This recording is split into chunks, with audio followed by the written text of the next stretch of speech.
ഒരു മനോഹരമായ കാട്ടിൽ വെള്ളിയാനിൻ്റെ വെളിച്ചത്തിൽ എല്ലാ മൃഗങ്ങളും ഉറങ്ങിക്കിരിക്കുകയാണ്.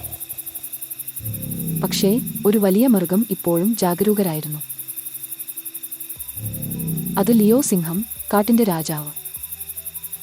ലിയോ മുകളിൽ നക്ഷത്രങ്ങൾ നോക്കി മൃദുവായി ചോദിച്ചു, എന്താ ഈ രാത്രി ഇത്ര നിശബ്ദത?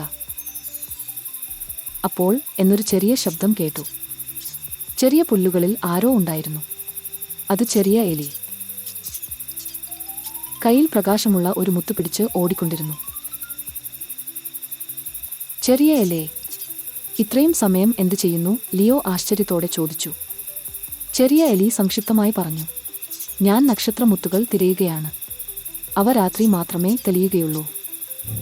ലിയോ ഒരു പുഞ്ചിരിയോടെ പറഞ്ഞു. അപ്പോൾ ഞാൻ നിന്നെ സഹായിക്കാം.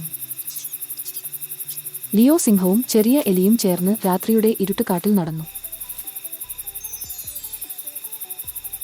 അവർ പ്രകാശിക്കുന്ന മുത്തുകൾ എടുത്തുകൊണ്ട് ചിരിച്ചും കളിച്ചും ചെറിയ കഥകളും പറഞ്ഞും മുന്നോട്ടു പോന്നു.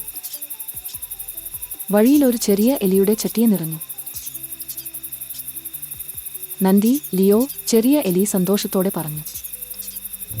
ലിയോ തല ഒടിച്ച്, ഇപ്പോൾ എനിക്ക് ഉറക്കം വരുന്നു എന്ന് പറഞ്ഞു. 2 വീട് തിരിച്ചുപോയി. പിന്നീട് കാട് മൃദുവായി ശാന്തമായി മാറി.